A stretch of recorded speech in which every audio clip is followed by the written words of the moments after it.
to record it. Thanks for reminding me that. Okay. Thank you so much. Yeah, I'll put that into YouTube and make sure you. Because I think I sent you the email about my situation that I basically stuck in Iran, and the 12 hours. Yes. What time is it right now? Right now it's 12:30 a.m. I'm sorry. What a.m.? 3? It's 12:30. Oh wow. Okay. Okay. I really apologize. I just. No worries. No worries. Yeah. We will. Thank you so much. Yeah, we will put that into YouTube. Okay, make sure you subscribe it. I think I got 130 subscribers so far. So it's gonna be on the Blackboard, so we can just watch it from there.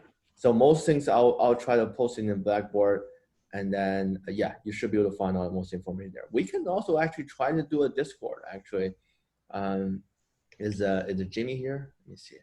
Hey Jimmy, actually, sorry about taking this back and forth. Maybe let's do create a Discord channel for this class as well. Yeah, I can do that for you. I'm actually driving right now in the car, so I'll set up that in a little bit. But yeah, let's not send it until the last 5 minutes, okay? Otherwise, everyone's going to get into this. All right.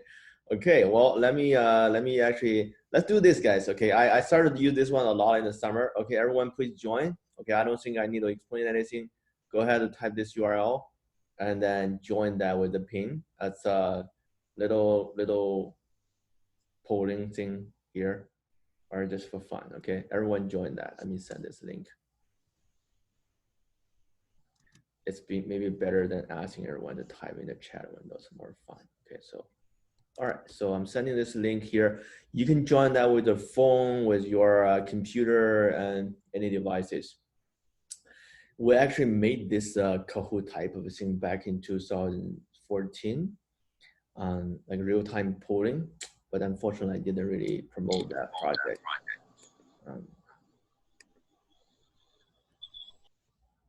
Yeah, definitely a very good tool to have. Yeah. All right. Yeah. So yeah, I'll try to upload the video to the YouTube after every class so that we can all check it out. All right. And then I might have to repeat some of the same thing I mentioned this morning. If you guys were in the 4-day class, well, I apologize if I say something kind of a same, but I also have something new to share with you guys today. All right. So yeah, I definitely see a lot of, new names I never seen before. So it's good to see all of you here, but also good to see a lot of you actually coming back from the summer class, from the spring, from the mobile classes. All right. Awesome. All right, so let me see. We got a 66. And if you can, guys, mute yourself if you can. All right, please mute yourself. And then, but feel free to unmute yourself. You have questions, okay? That's fine. But where we are not talking, just try to mute yourself. All right. So I think we still have about 10 of you. If you want to join, all right, just simply go to this link right here and then type the pin number. All right, I'll ask you a few questions.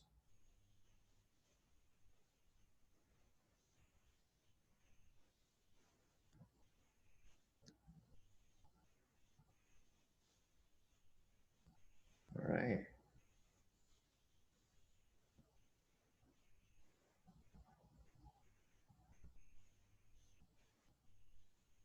All right, well, I'm gonna go ahead and click on start. You can also still join that anytime you want. All right, let me come back. This one. Let me change the zoom a little bit.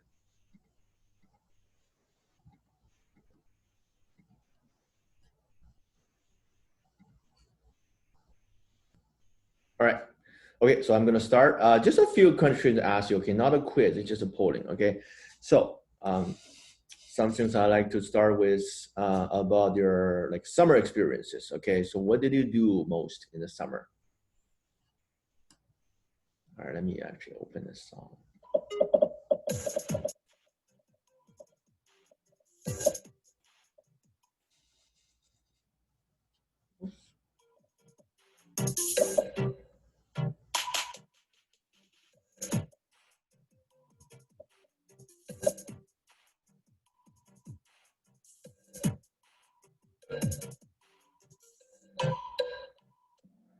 All right, wow.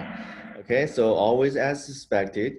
All right, very good that we got 10 of you actually did an internship. That's really good. And then because I think this year, if you had an internship, I assume it's probably internship related with coding, right? So very unlikely you would do some other type of internship. All right, that's really cool. And then a lot of you are doing hard work. That's good.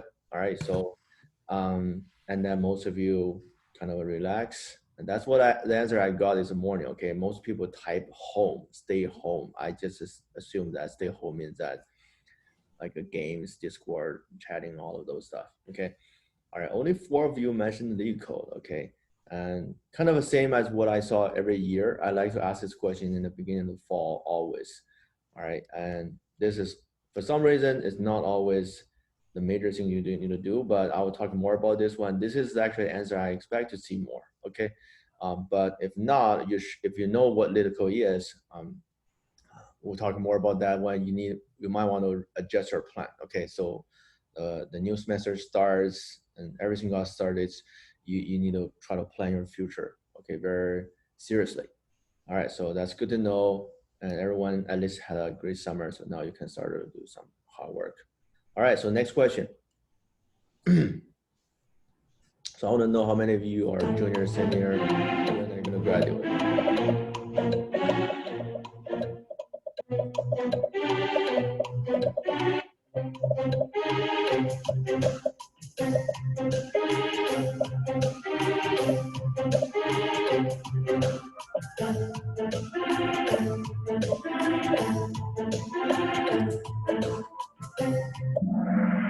Okay, let me see. All right, so 20% of you graduate this semester, and then so half of you will graduate within the coming year, okay, and then a little bit in the summer, and then also a lot more will be next year, well, which is expected because this is 300 course level courses. So that means about 50 to 60% of you are going to graduate within the year, okay, so that's also very similar to what we saw before. And then that's why I was trying to ask you the next question about your plan um, after you graduate, which is your job application. Okay, so what's your plan right now in terms of starting the job application process or start some of the preparation?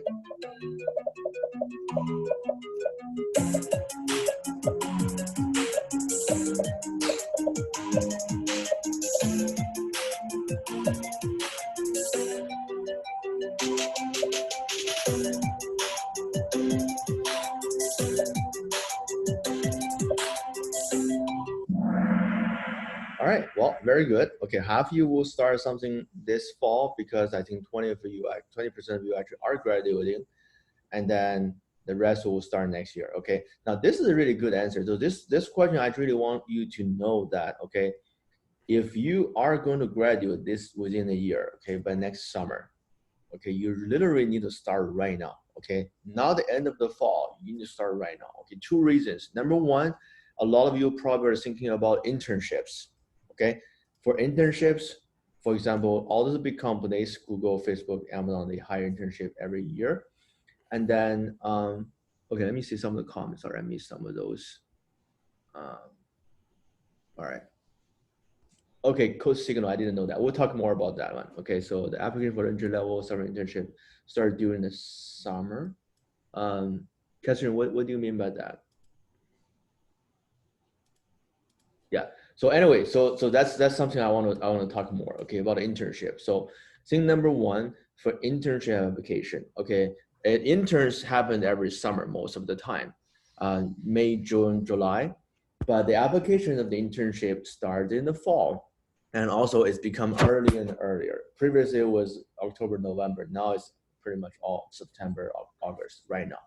So you should be able to see the internship applicant right now. Okay, not end of the year, not next year. Okay, so that's why you really need to start that right now. And then when I say you start prepare the application, that means you need to get your resume ready. But more importantly, you need to make sure you can pass all the interview questions, and mostly the tech interview questions, algorithm questions. Okay, so this semester is the time to start. Actually, right now is the time to start. I know you just come back from summer. You feel like this is still early. It's end of August, the end of summer. You just get started, but it's really urgent in terms of career and job application. Okay, so I want everyone to be aware of that and start to apply that, get that ready as soon as you can. And then for those of you who are graduating this semester, for sure, you have to start. But the ones who graduate next spring, same thing, very good. I saw most of you know actually to start this semester. And then even if you're not looking for internship, you also need to know that getting a full-time job takes time. Okay, getting a full-time job in CS takes even longer and much longer than most other jobs. For example, you want to go to find a waiter or waitress part-time job in some of the local restaurant, I think you can probably get that during the same day, right? Calling people, stop by, ask people, I think that's pretty easy. However, you're talking about a software engineer position full-time in one of the decent companies. I think it will take anywhere from 3 months up to 1 year. I think on average, you will probably need 6 months. All right, so if you are graduating next spring, that means you probably will need to start up at the end of the year. That way, it will probably land you an offer sometime by you graduate, around the time you graduate. All right. You might be wondering, why do I need that much time to find a software engineering job? The main reason is those jobs are well paid, has a huge, good benefits. In general, we're talking about the salary in the last previous class. And in CS, for CS, I think $100,000 annual salary is pretty typical, especially in Bay Area and Seattle. In Southern California, very, very similar, maybe slightly lower, but pretty much the same range. So it's actually a big amount of the salary the company will pay. For big companies, probably not too much, but for small company, it is a very, very big investment. All right, so they are not going to hire something like randomly, quickly. They will need to make sure they got a really good and decent candidate, right? Because it is a lot of money. So that's why, in general, you have to pass different rounds of interviews, finish all the questions, and eventually you land the offer, do all the negotiation. It's there. You're not going to get interviewed every single day. Okay, so you will have very, very limited number of interviews. That's why this whole process will take very long. Okay, just get yourself ready for about 6 months, around 6 months, especially right now with this situation. And we'll talk more about that, but it takes time. Okay, so I want you to kind of start this one before you graduate. Ideally, you want to get your offer by the time you graduate. You do not want to go to start fund job after you graduate. Of course, you can do that, but I can tell you that is a very bad decision, because I'm not really, rushing you to get a job as soon as you can. The main issue is, if you graduate, then you start job application, you actually have to face more pressure. Okay, because at that time, most of your classmates and friends probably got job offers, and then you're still staying at home. And then at that time, you feel a little bit more nervous. And then when you do the interview, you have more pressure. That's going to kind of do some kind of a negative influence on your interviews. But while you're still in school, you feel less pressure, and you can feel that you're still a student, you have opportunity, you can try more. That's why planning this one, getting offer in school is much better than doing that after you graduate. All right, but prepare that one. It's gonna take you a lot of time starting right now. Definitely that's wise for everyone. And even you're graduating a year later, at least for the internship application starting in the fall. So that's why, because those two reasons, you really need to get this one ready right now. Okay. All right. Let me see the next question here. All right. So what's your opinion on the current job market?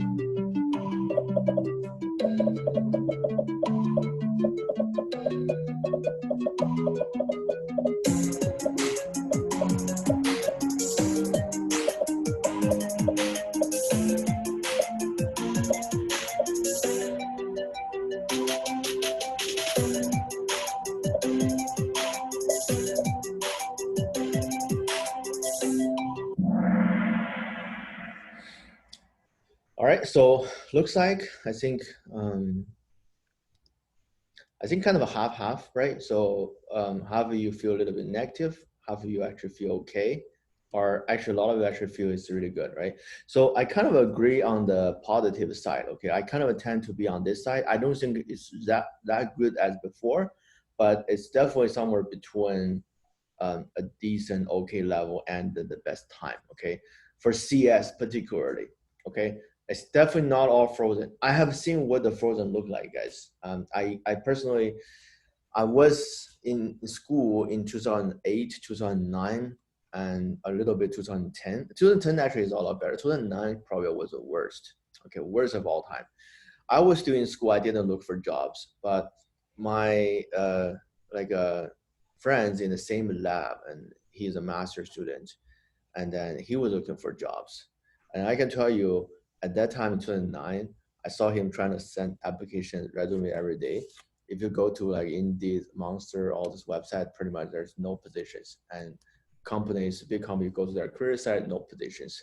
So what he did was he actually went to Craigslist to find software positions. I think you can still do that. You go to Craigslist, you go there. I don't know which category, but they will say, "Oh, I need somebody to fix my laptop," or something like that. There may be also people posting like doing the website, doing some kind of development. So he even go to Craigslist to find software positions. Okay, that's called all frozen. Okay, it happened, but definitely not this time. All right, even though right now everything got a hit, but as you can tell, the CS and the tech industry is the one that being impacted least, right? So in fact, a lot of the company are doing much better than before the virus situation. So because of that, you can still see so many companies are still hiring, and sorry, I mean I'm talking about software companies. They're still hiring. They just let you to do remote, and I got actually emails from Amazon every once in 2 weeks. They asked me to if I want to do some kind of interview. So it just means that they're still actively expanding because now people are spending more time online, and that just means that they need more people to handle it and create more feature to maintain that kind of trend. So on CS, I think it's somewhere around this side. So you should be very optimistic. Okay, so it's there are opportunities. I wouldn't, but it's definitely going to be slowed down a little bit compared with before. Okay, but my point is that everyone it will get a little bit worse, but the CS will be the best among all the majors, right? So, but obviously some other entertainment industry, hospitality, that's going to be a major problem, right? So just be confident. There's still opportunities. That's why you want to basically prepare more carefully, start even earlier, just to get yourself more ready whenever the opportunity comes. All right. Okay, so that's one message I want to give you here.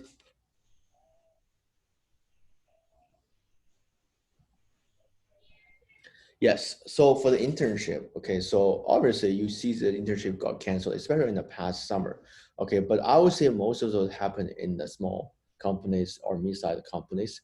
But then if you look at all the Google, Facebook, Amazon, these companies, they are doing the internships. They are all doing all right. They didn't cancel any of the interns. They're actually trying to get more. Another thing you should know, guys, is right now it's a little bit different from the beginning of the summer, because the beginning of the summer, when this situation happened, everyone turned to be home, remote, everything. People didn't think this one would last long, and they for all different reasons they don't want to take care of this remote interns, all of this, and that's why they'd rather just cancel them. Of course, some of the industries are impacted directly, but now it's a little bit different because now everybody already got used to online, and then they I think they will come back.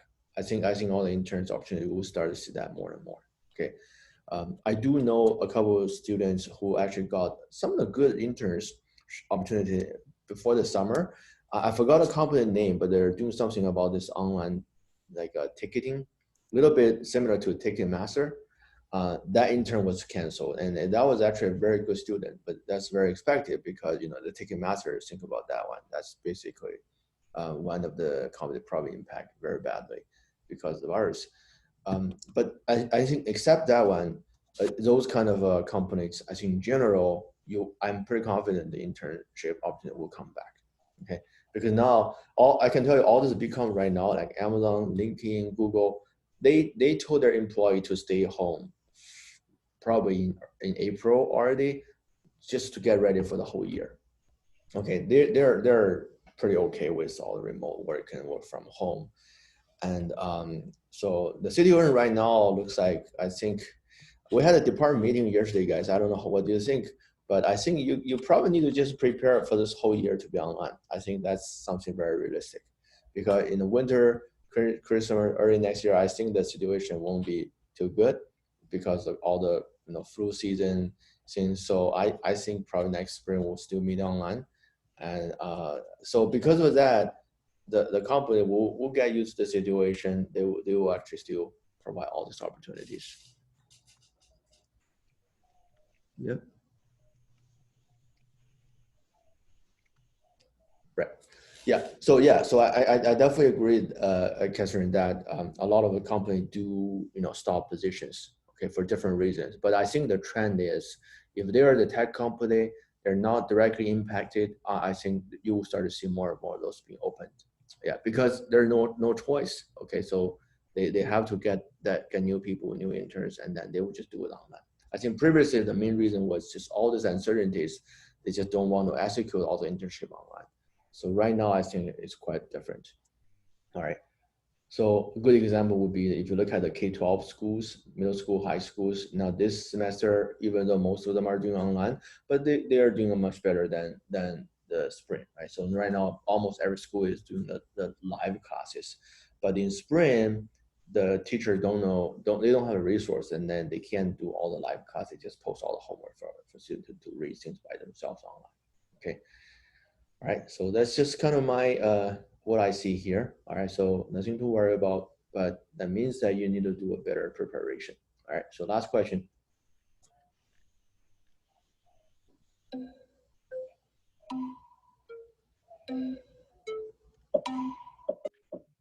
I want to know everyone your opinion on what to prepare, how to prepare.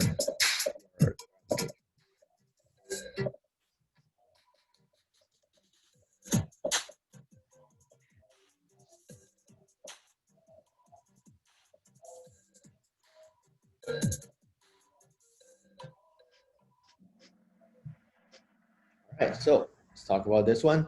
Okay, well, no, most of us don't think the GPA matters. Okay, I 100% agree with you. I really don't see this one as useful. Okay, a lot of you will say, oh, actually, is my GPA enough, or what should I do if my GPA low? Well, just don't show it on a resume. Okay, nobody require you to put your GPA here. Well, of course, if you have a 4.0 GPA, definitely put it there. But if not, then you don't have to show it up, and people are not going to be mad. They're not going to be rejecting a resume because you don't have a GPA. Because for software, this is not really something that shows your real coding skill. All right, so most of you actually believe that the hands-on project experiences are good. Of course, right? So if you done some of the good project with some of the popular development frameworks and tools, it will be helpful. But unfortunately, this one will not help you too much in the process of landing the job offers. Okay, in other words, people hire you not because you put some of the cool project or items on the resume, or you answer some of the questions really good, such as, oh, tell me what kind of project you have done in your college. And then you're going to talk about all the different project experiences. Okay, they do not make the hiring decision based on those questions, all right, unfortunately. All right, because the reason is everyone can say the same thing. And then no matter whether you have done that or not, how much you have done or not, they can't really judge it. Okay, so this one is really not important. Now, if you got extra time, you've done something very good. Okay, but this one is definitely not the key to give you an internship. And then the jobs, and then the internship is definitely helps, right? So if you show, I have done intern in Google, in Amazon, of course, that's just like a brand. It's just like you graduate from MIT, right? So it's a kind of proof that you have a certain kind of experience already, being recognized by somebody else, right? It's going to help. Normally, if you have a good internship experience on the resume, you can easily get more opportunities, more interview opportunities than others. For example, if a company got 100 resume, right? So they don't know what to choose because most of the students are having similar background. But then if somebody have a Google internship experience, well, that candidate will stand out for sure. Okay, so I think that's the benefits of internship experiences. However, once you get into the interview, and that Google brand is not going to be helpful anymore.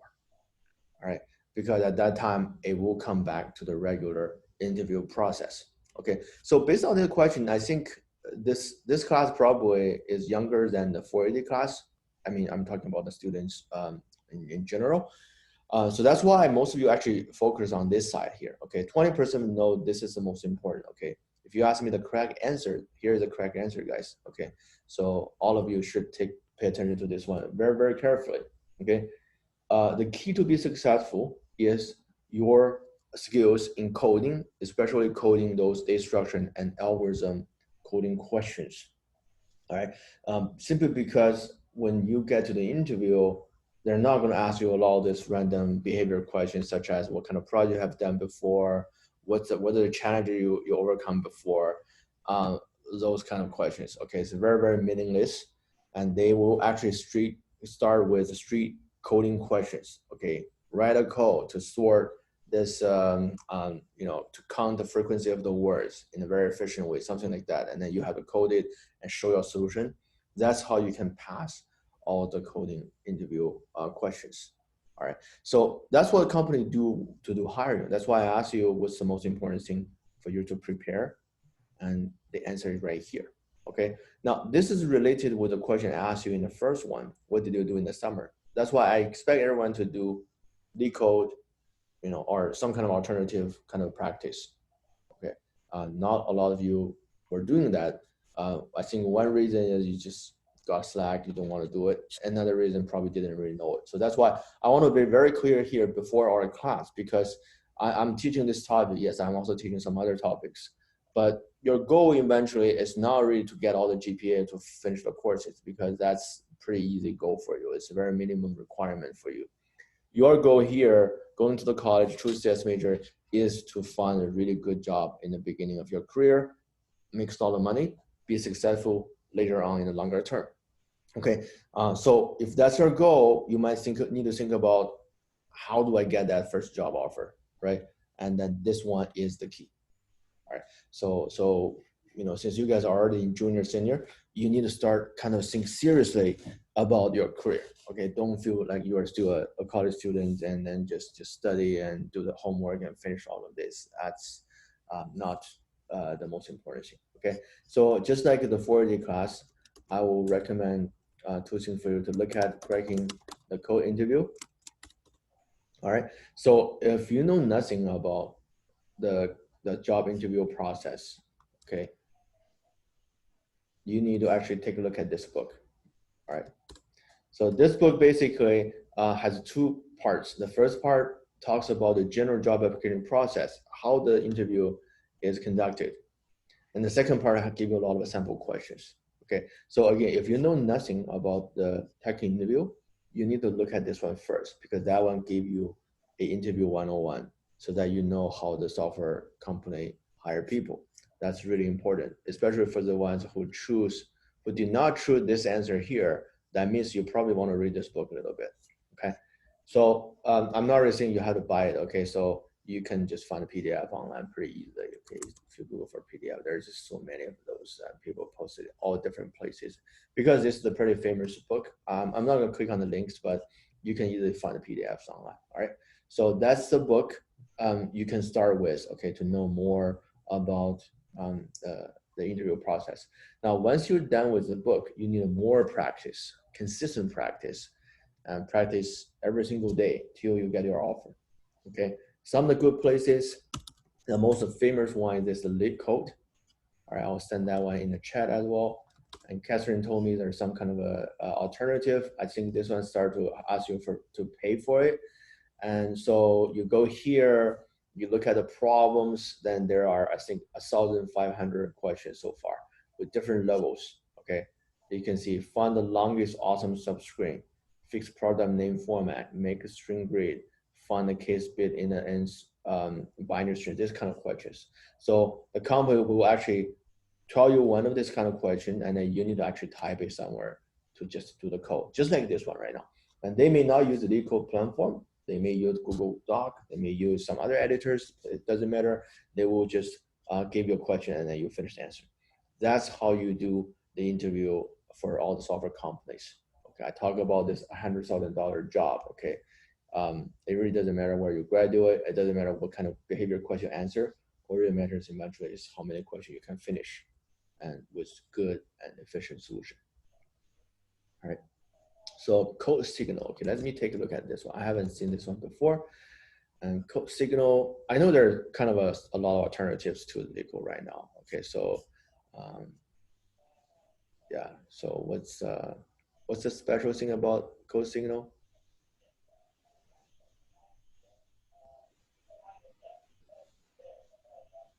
Coding competitions. So does that mean that they host the competitions, then you just do it, and if you do it well, they will just hire you? Is that how it works?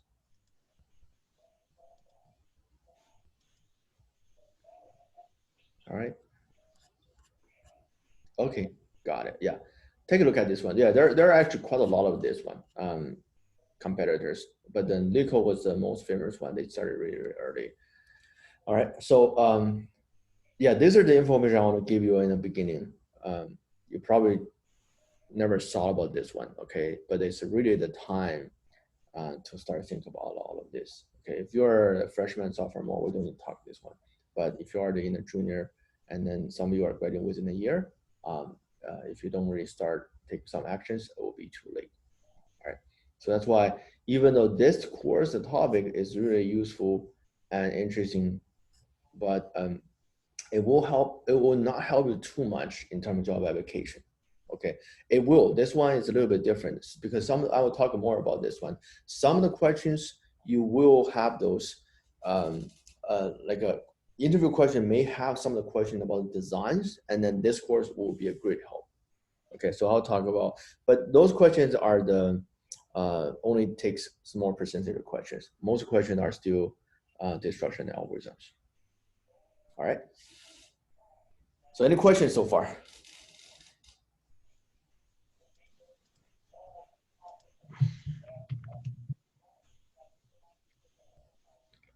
Sounds good. All right, so let's go ahead and talk about the course. All right. Okay, so if you have any questions about the career job application, feel free to let me know. Okay, so we can always chat those in the office or some other time. Okay. All right, so this course is object-oriented design and programming. Not sure what's your expectation. I think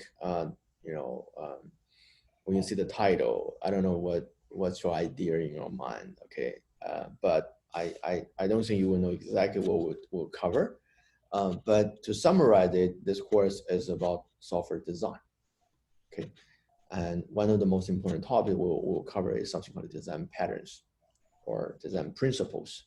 In other words, we'll show you and teach you how do you design a good software, how do you design a good code, a module, okay, anything you come up with for the software, right? Because obviously a good programmer, their code, their software will have better designs, just like all the other fields, right? The architect, right? So a good designers can have a better buildings, something like that. All right, so this course is all about design, okay? But to do the design, we still need to write the code. So you also need to be very familiar with some of the coding programming techniques, right? And then all we're talking about falls into the scope of object-oriented. So that means we're not talking about the non-object-oriented programming languages.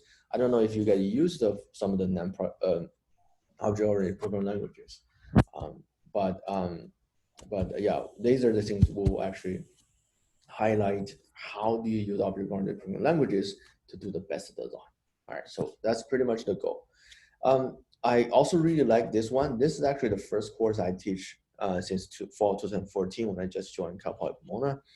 And then this one, the reason, I kind of shared the same slides with our 480 class this morning is that it involves a lot of practice and experiences. Okay, this kind of a topic, just like software engineering, it's really practical. A lot of these things you really can't learn too much with at school. All right, so I had a much better understanding after I worked in the industry for a few years. So now I have more things to share with you guys. I can tell you which ones are more useful and then why. And sometimes you only look at the theory, you understand the design, but it's very hard to see why are we doing that? What's the motivation behind it? Okay, so that's why I try to put a lot of this concrete real applications back to the topic so that hopefully you can see the real motivation, the reason behind it. For myself, I think this class, I still don't know most of you, especially the ones who are junior. I definitely haven't had you before because I normally just teach 400 level courses. I deal with most of the students who are graduating very soon, but we know each other very well. I personally really like making software. I like write coding. I've been started write code since fourth or fifth grade. Okay, then I've been trying to do all different kind of software and applications. This is the things I showed this morning, and just if you already seen this, just ignore them. And I, build some of this cool application I really like. This one is kind of embedded software development for a electrical car project. So back in 2010, I did a research internship in Siemens, and then we were talking about how can we optimize the software used in the electrical car. Okay, so Siemens already built the electrical car very early, but their focus was not to build a car, just like Tesla. Their focus was about energy. How do you manage the energy, the power, smart grid, so that the electrical car can be, getting the energy in a more efficient way. So they need a prototype of the car, and I think at that time they used this Porsche SUV, and to turn that into electrical base, and then we wrote the software. And so anyway, this is a very interesting project that we automatically generate a lot of this low-level embedded software system for the car. The system is actually very complicated because it deals with a lot of low-level stuff.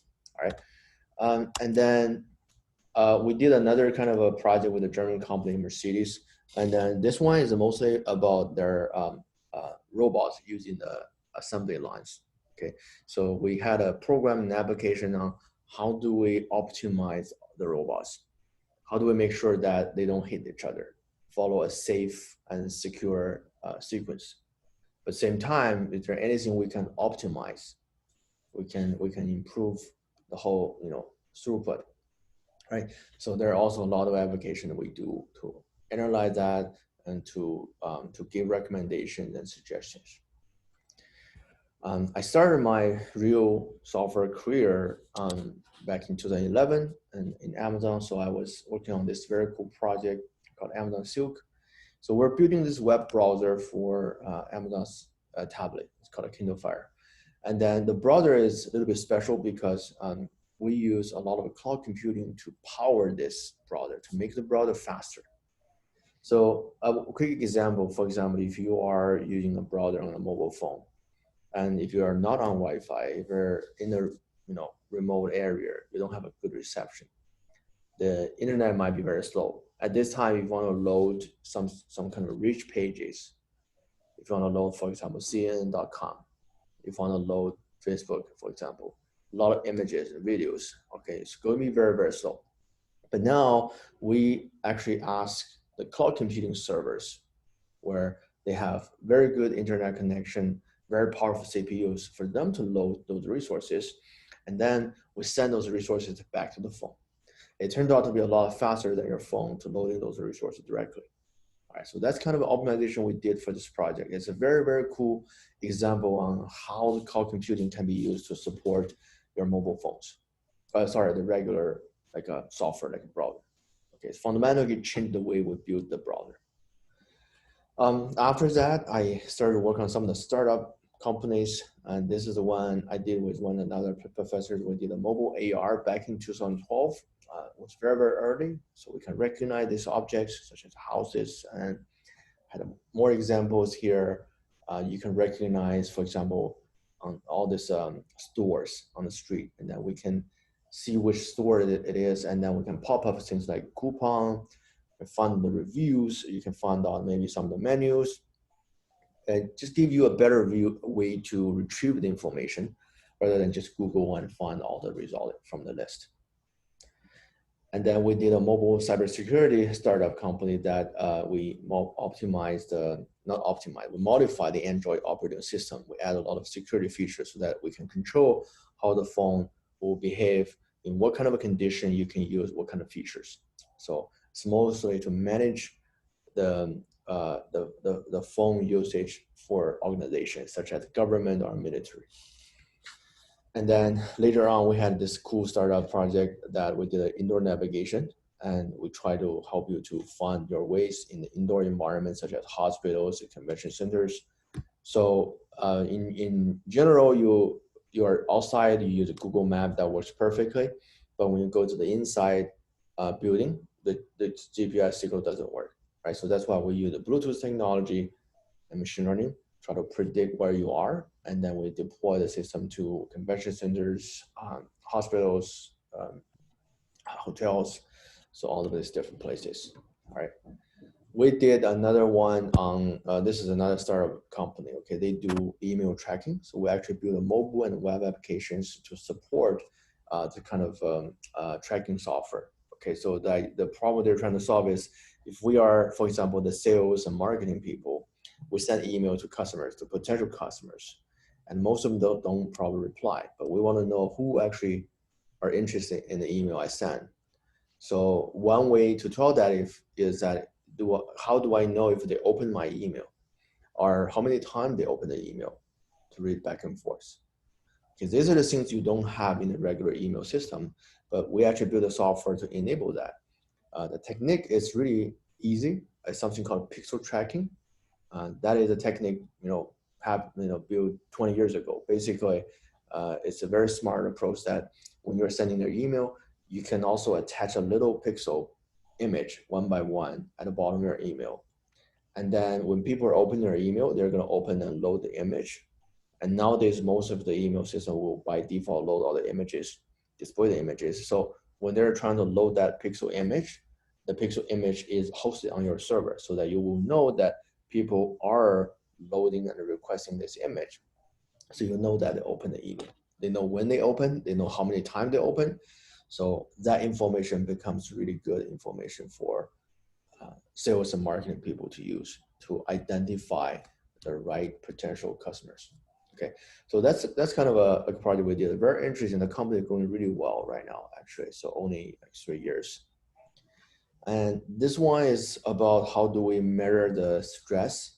So people today all have a lot of stress problem. So I want to tell people how stressful you are. So we do this by this little device that we take a little bit of your saliva and then do some analysis. All right, so that's a lot of both the hardware and also the software side. Recently, we spent a lot of time to build an education system for the younger kids to learn coding. And this system serves as a kind of a portfolio platform that people can post their project, to manage their project, can manage their courses. It's kind of similar to our Bronco Direct system, but it's more towards for the kids to use. So this is kind of web application system, right? So in general, well, I just want to show all of this one to tell you that, today, if you try to build some kind of software system, it's really much easier than before, because the tools becomes more powerful.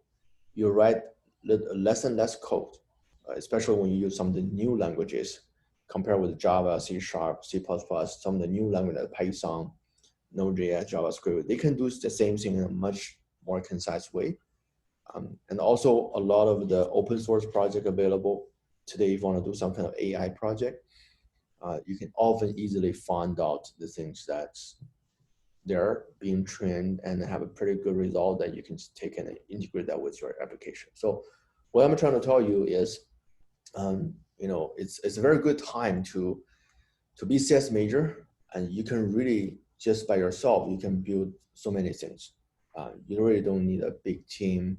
You don't need to learn to spend too many time on learning. You can just take a tutorial and build things right away. However, as you are building all of these things, you will find that when the application grows bigger, more complicated, you will face this challenge of design issues.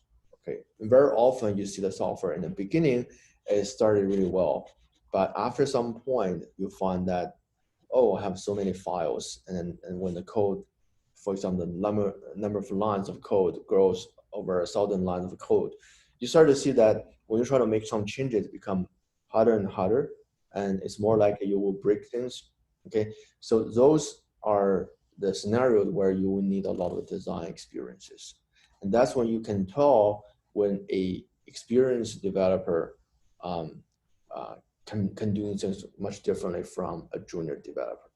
Okay, so those will be the focus of this course. Okay, we want you to learn the right way to write the code, to design the software, and to make the architecture of your software so that when the software goes to a bigger scale, more complicated, it will still works in a normal way. All right. So I also talk about this one here. I'm actually managing the this Softcom lab where we do some research and then practical server project. If you ever be interested in doing some kind of a cool project or senior project, feel free to let me know, and then we can discuss more about those. All right. But anyway, so I just want to show you some of this cool project I've done before. That's where I learned most of the experiences on the coding and design and all of this lessons and best practices. But at the same time, the best way for you guys to learn and improve is also to work on the applications and do the project one after another. All right. All right, so that's some of the background about myself. And then this part, I kind of briefly talk about that. I don't want to spend too much time on it because I like to ask everyone this question. How, sorry, stop coming. Yes, the server is down, so I haven't updated. All right, I'll fix that, David. And so I like to ask this question, how do you think about software industry, right? So I keep asking about that one since 2014. And every year I will tell students the same answer. The industry is really, really good. It's growing really fast. There are more and more opportunities. The salary are increasing. It's all good, great. Now into this year, I won't call it bad, but it's probably it will be slowed down a little bit. But as I mentioned, the CS is still among the best fields. Okay, especially right now, everybody stay at home, everybody stay online, right? So these are all opportunities. Okay, so you can tell this one from different angles. For example, for the big companies, right? Every big company, they're going to announce their new iPhone, Pixel phone. Some other company will do their product as well. Every time they will make it such a big deal that they're trying to attract more public audience. So as I mentioned earlier this morning, that the reason I think these kind of things matters is not because I think the iPhone is good or Google Android is good. I want you to realize that today whenever there is a new iPhone, for example, release, it's going to come in September, and how much attention it captures from all the regular people, not the CS people. So all of this tech news has become a general news. It's not really a tech news anymore. And that if you see that, I think you should feel very excited because that means how much people are caring about technology, about innovation. And then because of that general group, then people will spend more time and money on technology. That's going to push all the technology companies to develop more. And eventually that means more positions, more CS majors are needed. Okay, that's why all these big companies, they have been growing consistently over the past 10 years, hiring, getting more people, grow faster and faster. So that's why it's a very good time to be a CS major. Even today, I think you guys all made a very wise decision. I don't know if you know it, this year or in Cal Poly, I think the CS major has over 5,000 applicants. I think we admitted maybe 200 something. And then the 5,000 is the number one most applicants in across the whole campus. It's the first time become number one. I heard normally it's biology number one. I still don't get it why biology get number one. I don't know what people are doing after the biology. I don't know how many of them will become doctors, but I really can't think about what you can do with biology. But anyway, I might be a little bit biased but I think you guys made a very wise decision. Okay, and also I don't know how many of you care about the stock prices. Okay, so this may be another good sign to show you the current situation, right? So if you, for example, let's go to Google Finance. All right, if you look at the there's so many different index. Okay, you should actually focus a little bit more on Nasdaq because this is the innovation sector. Most of startups, tech startups, actually go to this market first. Okay, so if you are familiar with Nasdaq, okay, it's been there for a long time. I mean, we're right here, very high, and some of the interesting things you can find is like this 2000, around 2000. That was the very first peak. Okay, 4,700, almost 4,800 points, very, very high. So that's when the internet bubble happened. Okay, I personally had no knowledge about that. Even I was in middle school at the time, so no idea about what happened. But basically, I think the short story is the internet becomes so popular, everyone want to create a website, and but the website doesn't make money. So eventually the bubble crashed. Okay, so that's when last time happened. And then after that, it kind of declined and then come back a little bit. But then in 2008 and 9, that was the recession and was very bad. But since then, it just started to grow consistently. And I joined the department around this period of time, 2014. That's when I made this slide right here. Okay, so you see on that day, I tell students, oh, you know what? The stock price is right now almost as high as the bubble, as the 2000 peak. Okay, and then since then, every year I would tell students, oh, this year is already over past the previous peak. And this year is the new high, this year is the new high, this year is the new high. And then to today, it is still a brand new high point, high record. And it's a little bit like, it looks very, very, it makes people nervous. Okay, it's 11,000 points. This is within the virus situation. Okay, not sure how many of you actually saw the stocks. So when the virus just happened, when the country was locked down in March, there was a few weeks, I think 1 or 2 weeks, I was a very, very quick like crash in the stock market. But after that, very quickly, I come back. Okay, I come back very quickly. So I think there are different reasons and different explanations. First of all, you can't really explain this one perfectly because the finance stock market, that's not something that people can predict or manage, right? But the reasons, for example, the government are pulling a lot of money to back it up. Second one, people are talking about election and people don't want this one to crash with different ways. But a third reason is the NASDAQ index, okay, it has the most these tech companies. And now if you think about all the tech companies, they are doing not only good, but also much better than before the virus. Now think about Amazon, okay? Pretty much everyone have to buy things online right now, okay? Zoom, that's of course a better example, but not just Zoom, but if you think about another example, Snapchat, all right? So this stock didn't go very well after the IPO. Okay, they went IPO at this time. It was $30, and after that, keep dropping.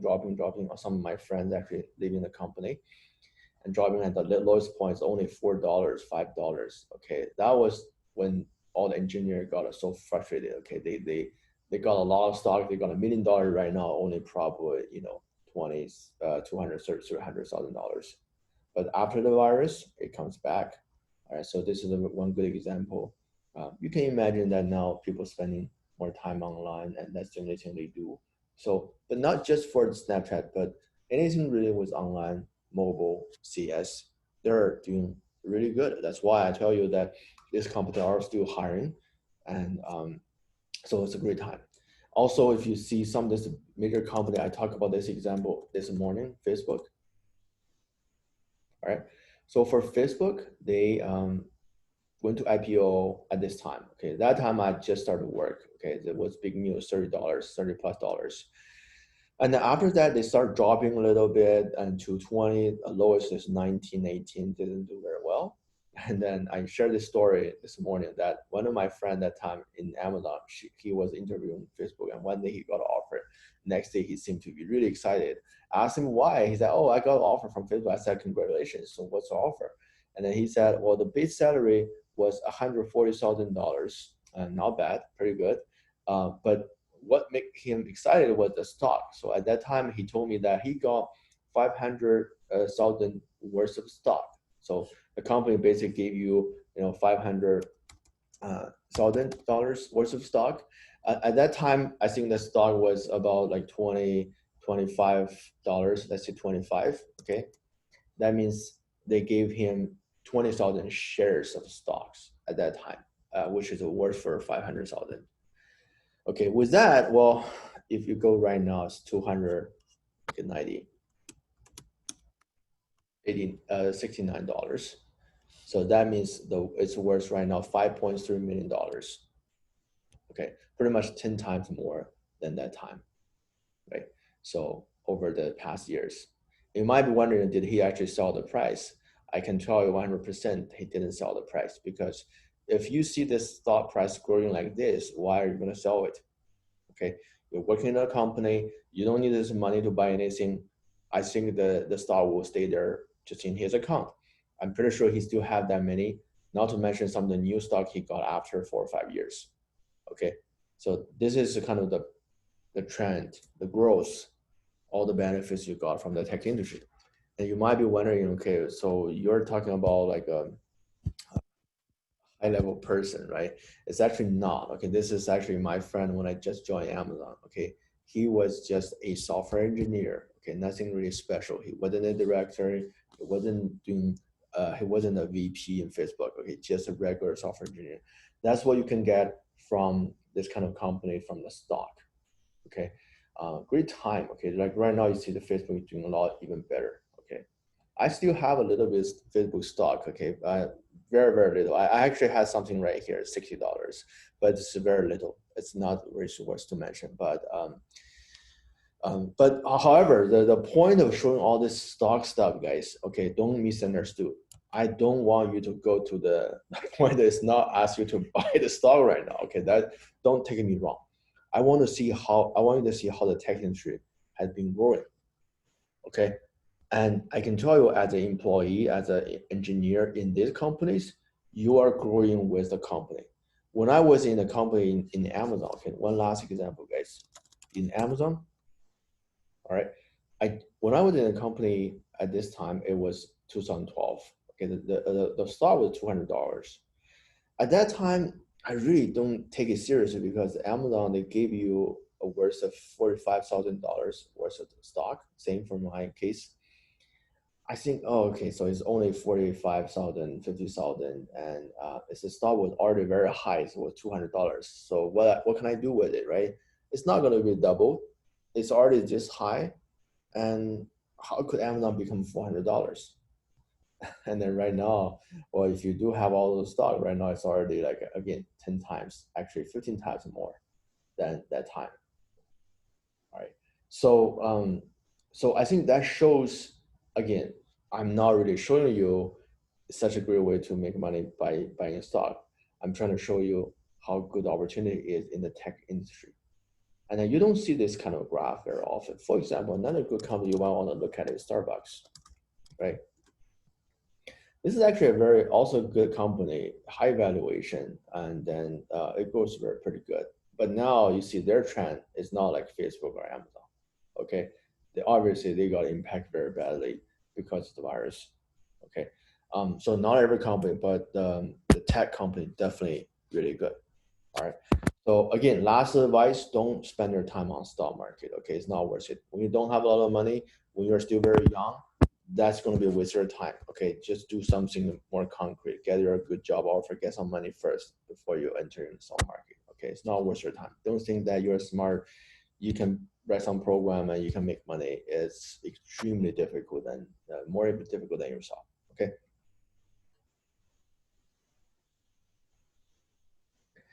Yeah, so the tech market crash. So yeah, Raf's question. Again, I can't predict it, I guess. I'm not an expert at all in business and finance, all of this. Even though people all believe the market right now is so high, it will crash one day.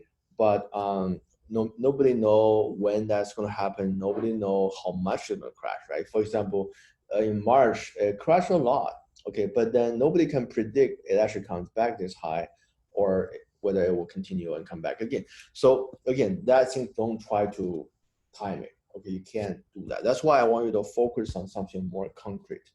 Okay, it doesn't matter how the job market is, or sorry, the stock market is, but then if you can get a good job offer from Google, Facebook, that give you a pretty good and reliable benefits in life. Okay, that should be your goal, and you will not be affected too much by the stock market. Even the stock market crashes, I don't think Google will go bankruptcy. It's not going to happen.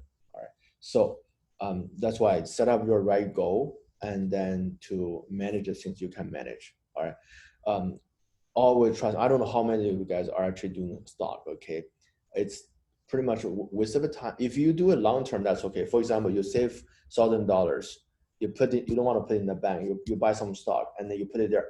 That's totally fun. Okay, you just take it for the long term. That's okay. But you don't want to install this Robinhood app and then just look at the data number every day. It's pretty much same as a gambling. Same, exactly same as a gambling. Because you will get so engaged and addicted, because that's something really cool. You know, every time you get up in the morning, you find you make $50, $100 just by sleeping, right? That get you very addictive to that one. And trust me, you will lose very badly. Okay, never think you are very smart. Eventually, you spend all this time on playing around with numbers and transactions. You're basically not going to make much money, and then the worst part is you waste all your time, where you should actually spend your time to learn things and get some of the skills. All right, long term is okay, but for long term, you need to have some kind of money. If you don't have money, that long term is going to grow too slow. All right, so that's just my advice. Okay, industry good, startup are good. I want to speed up a little bit. All right, startup really good. Like these are the slides I showed you. I showed students in 2014. Okay, at that time, Uber, like very young, and Lyft got started, and Dropbox, and then Facebook bought WhatsApp. Those are old stories. Okay, and now if you see the stars, Uber went to IPO last year, and Airbnb is about to be IPO soon. Snapchat went to IPO. It's all happening. Okay, job market. I talked about the same thing this morning. No doubt, CS is definitely one of the top three best jobs in terms of number of opportunities, in terms of the pay. Okay, nothing to you. Don't even think about it. All right. So that's the overall situation. Okay, you might think this one had nothing to do with the object-oriented design programming, but I try to encourage everyone and motivate you to start to think about their career. It's still a very bright future, great industry to be in, a lot of good opportunities, but then you need to get back to your fundamentals, algorithms, data structures in order to get those opportunities. And then the time is right now, okay? Because otherwise, when you realize this one later on around Christmas, it will be a little bit late, and then it will be next year. All right. So back to the topic. Some of the very basic background about this one. Why this one is important? Why design is important? Okay. So first of all, you should know that most of the programming language we're doing today are object-oriented. Okay, you might not even realize that. I know a lot of you are using Python, but I don't know how many of you are writing Python classes, or you're simply writing scripts. If you're just doing the Python scripts, it's not actually object-oriented. I know a lot of you do Java in our department, okay, and I can guarantee at least half of you don't really use object-oriented features such as interfaces, polymorphism, inheritance. Think about how many interfaces have you ever written in your programs, okay? Besides the interface, like homework, if there's homework about interface, well, of course you have to write it. But after that, how many interfaces have you ever written in Java? Okay, hopefully you still remember interface. So if you never use those features, you are not really doing object-oriented programming, even though Java is a object-oriented programming language. I can prove that to you that most of you are just doing the non-object-oriented programming, using a object-oriented programming language. All right, same for Java, same for Python. Okay, but pretty much all the languages have object-oriented features. That's why you need to know how to use those how to take advantage of those features. And then when we talk about design, these are some of the good examples. How many of you been to this place? It's in San Jose.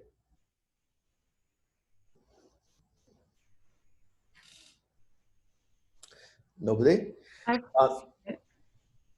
Oh, I'm sorry. Somebody been there? Yeah, I saw it like on passing. Yeah. So I've been there once. Okay, so it's in downtown San Jose. Okay, next time we can go there. I think the short story is this Miss um, Winchester. I think they were like a very rich family. After her husband died, she just felt that the house was haunted. She just kept building the house, keep building, okay, non-stop. And then she just designed everything by herself. Like you will have all this weird stuff, like this stair to the ceiling, or you open the door, there's a wall behind it. So it's like a weird random stuff. Okay, but pretty interesting to visit. They have a tour, something like that. But that kind of shows you without a design what actually will look like, right? Some other examples, I like these examples, right? So look at all the wear, all the stuff, obviously not really good. But the thing I want you to think about is, first of all, I don't think this one is not working, right? So I'm pretty sure these ones are working. Okay, so I think people are getting the power and electricity. The really challenge is, how can you make changes? How can you fix stuff if something is broken? Okay, so that's the idea you need to kind of have right now. When we're talking about design, and how you need to think about how do we measure a design? What do we call it a good design? What do we call it a bad design? How can we tell that? The design is not just about how it looks, right?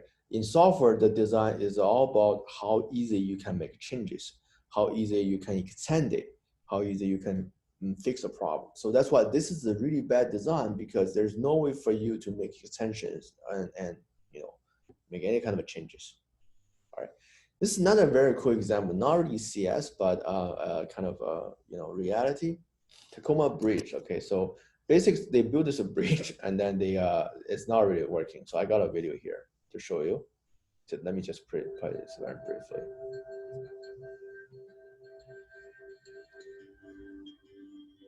That's actually the real footage, okay? So basically they got something wrong in the design, and then when the wind started to come and the bridge just shook like this. All right, so that's actually real. There's an actual car going here. Eventually it just collapsed.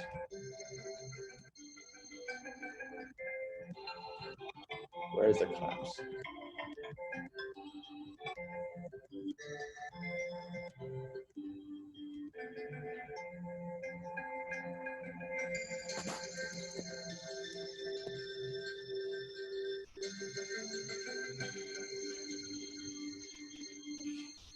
Right? No, basically, the idea here is without a good design, and you will have this kind of disasters. So even though this is not software, but it's actually describe how the software works. When your design is not good, your software is not going to be broken, at once, immediately. You will start to see all this shaking, this kind of issues. It's very bad, it's dangerous, but there's nothing you can do about it, and you have to keep going until one day it collapses. All right. So that's basically what you will see in software. Some of you might have this experience. You start a project with simple, clean code, but after a while, you get complicated. You just want to get things done and fix it. And at one point, you realize that this thing doesn't work anymore. You can't really write anything or add anything to it because you're going to break so many things. This is another example, like this rocket. You can find a video. Okay, I'm not going to play this one.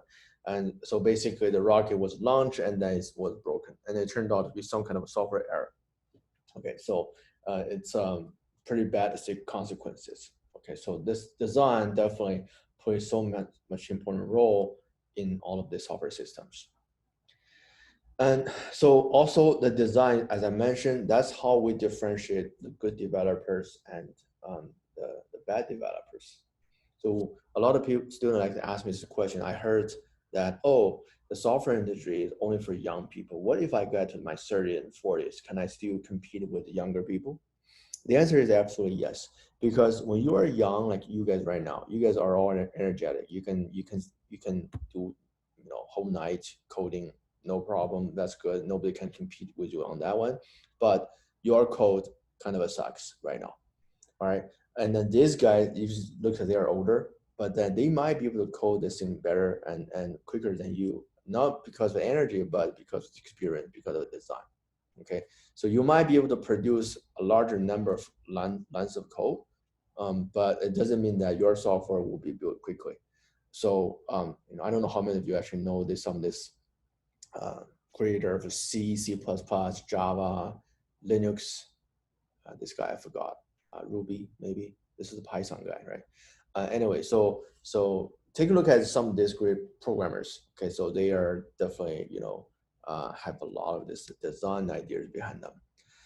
Also, as I mentioned, that this course can be a little bit helpful to your interview because sometimes they may ask you design questions, since like okay, design this, like I show here, design a classes and methods for casino cards game. Okay, how are you gonna do it? Design a tic-tac-toe game. All right, so they're not really asking you to write the whole code. They basically ask you the structure and modules and classes, how you want to build a relationship among those classes. So you need to be able to describe those. Then most of those knowledge come from this course. But this question only takes about 10% of the question in your tech interviews, or sometimes none, zero. But you can see some of these questions once in a while. All right. So finally, let me actually briefly talk about the syllabus. All right, so I already uploaded to the Blackboard, guys. You can actually find it there. Okay, so I think I just uploaded right before the class. All right.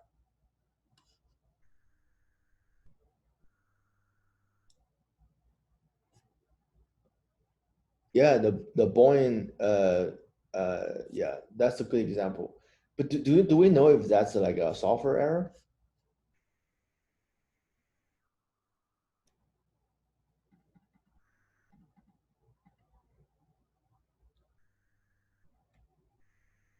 Okay, wow, that's good to know. Yeah, that's definitely a great example to include. All right, yeah. So yeah, I will actually, yeah, I'll put the link to the YouTube, and I will send you a YouTube link, a playlist. You can find it there.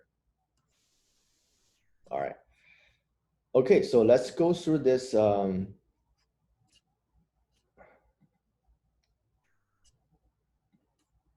syllabus very quick. Okay, let me actually open it in a bigger view.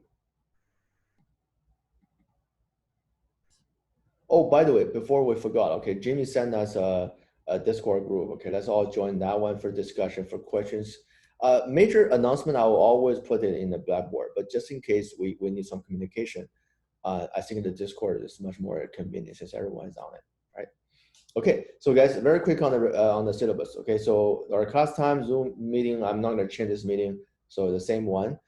For office hours, if you want to ask questions, the best thing to do is after this class. Right after class, I'll basically gonna stay for another 10, 20, 30 minutes.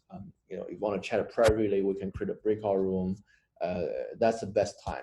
Or you can also, I should also be available before the class at noon time, before the 1 o'clock class and the 4:30 class. So that's also a good time for me. If you want to chat other time, let me know. I can always just send, or Discord. That's another tool. You can just message me in Discord, and then I will help you. All right. So the focus will be on the design, and you need to know Java. So we'll use a lot of Java for this course, okay? Because I think that shows you all the features best. So some of this new language, they cut a lot of the feature from Java, like Python, okay? So you still need to know this fundamental designs, and then Java or C++ will be the best, but C++ is too much, okay? Let's not touch C++. I think Java probably a lot better. We don't really use a lot of textbooks, but some of those materials will come from these books. This book is very, very classical design patterns. So, but we'll cover a lot of the content. You don't need to buy the book. And we also, there's another one, a newer book about design pattern, as Have First series. You can also take a look at that one.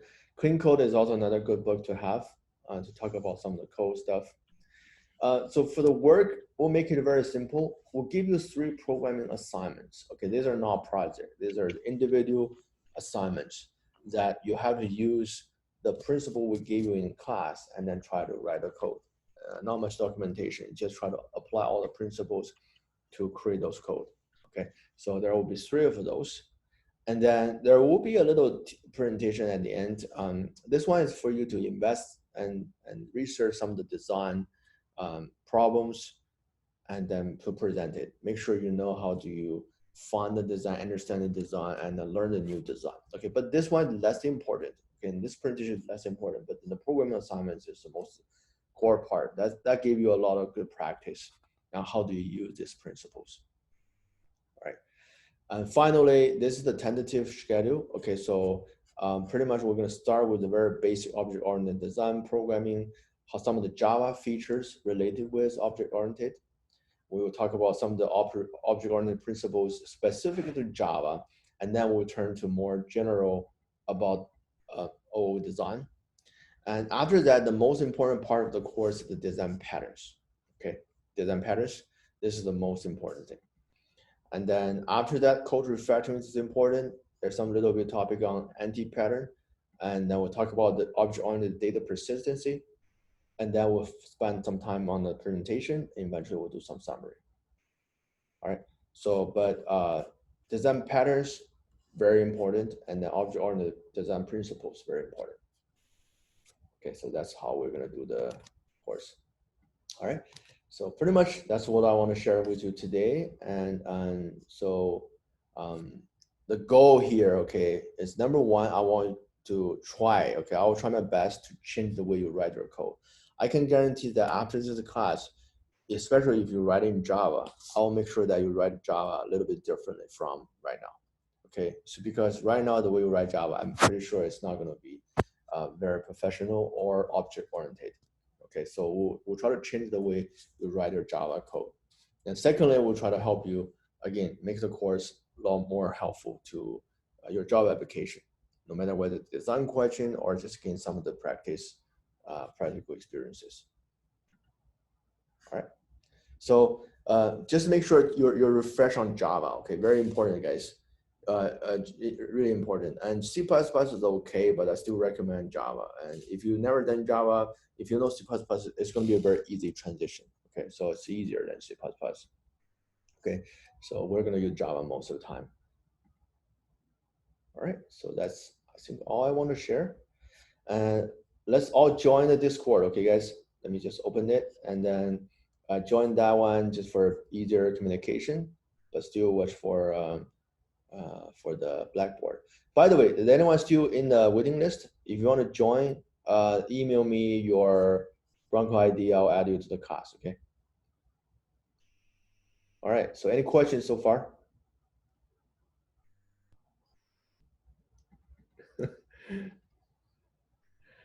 All right, Catherine, I'm very into C++.